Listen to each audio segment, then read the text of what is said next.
Berikut ini 10 kesalahan yang sering dilakukan oleh kaum muslimin pada tata cara berwudu. Yang pertama, tidak membaca bismillah. Rasulullah SAW bersabda, tidak sempurna wudu seseorang yang tidak membaca basmalah. Hadis riwayat Ahmad. Yang kedua, tidak sempurna membasuh anggota wudu.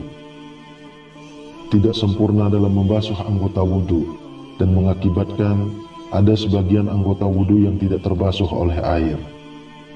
Sesungguhnya Rasulullah SAW bersabda, celakalah tumit-tumit yang tidak terbasuh air ketika berwudu dari api neraka.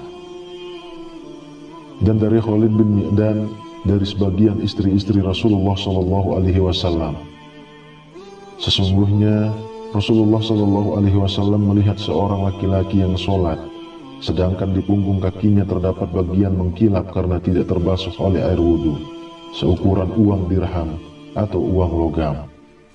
Maka Nabi menyuruhnya untuk mengulang wudunya. Hadis riwayat Imam Ahmad, dan Abu Daud menambahkan, dan mengulang sholat.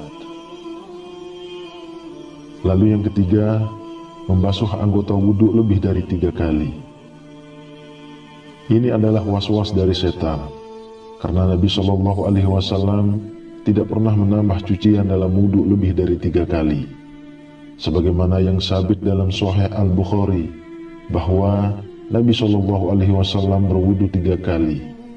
Maka yang wajib atas seorang muslim adalah membuang semua was-was dan keraguan-raguan yang muncul setelah selesainya wudu, dan jangan dia menambah lebih dari 3 kali cucian untuk menolak was-was yang merupakan salah satu dari tipuan syaitan.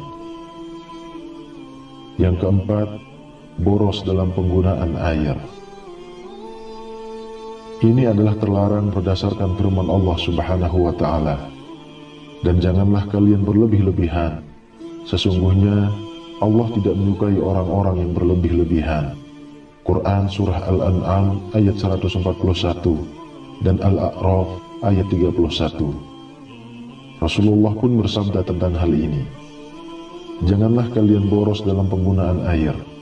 Maka beliau saat berkata, apakah dalam masalah air ada pemborosan? Beliau bersabda, ya, walaupun kamu berada di sungai yang banyak airnya. Hadis riwayat Ahmad. Yang kelima, menyebut nama Allah di dalam WC atau masuk ke dalamnya dengan membawa sesuatu di dalamnya terdapat zikir kepada Allah. Ini adalah hal yang makruh, maka sepantasnya bagi seorang muslim untuk menjauhinya. Yang keenam, beristinja atau mencuci dubur setelah buang angin. Tidak ada istinja ketika buang angin atau kentut. Istinja hanya pada buang air kecil dan buang air besar. Maka tidak disyariatkan bagi orang yang kentut untuk beristinja sebelum berwudu, sebagaimana yang dilakukan oleh sebagian orang. Yang ketujuh, tertidur kemudian tidak mengulang wudu. Sebagian orang tertidur di masjid, kemudian apabila iqamah dikumandangkan, dibangunkan oleh orang di sebelahnya, lalu langsung bangkit sholat tanpa berwudu lagi. Orang yang seperti ini wajib baginya untuk berwudu, karena dia lelap dalam tidurnya. Adapun kalau dia sekedar mengantuk dan tidur ringan, sehingga masih mengetahui siapa yang ada di sekitarnya, maka tidak wajib baginya untuk berwudu lagi. Yang kedelapan, meninggalkan istinsya dan istinsyar. Istinsya adalah menghirup air lewat hidung sampai ke pangkal hidung, dan istinsyar adalah mengeluarkannya air yang dihirup tadi dari hidung. Sebagian kaum muslimin ketika berwudu hanya memasukkan jarinya yang basah ke dalam hidung. Dan Nabi SAW bersabda, barang siapa berwudu, hendaklah ia menghirup air ke hidung dan mengembuskannya kembali. Dan barang siapa yang melakukan istijmar atau bersuci dari buang air besar dengan batu, hendaklah melakukannya dengan ganjil atau tidak genap. Yang kesembilan, menganggap mengusap leher dianjurkan. Padahal sebenarnya tidak demikian. Ia tidak dianjurkan dan tidak termasuk ibadah wudu. Kemudian yang ke-10, doa pada saat membasuh anggota wudu.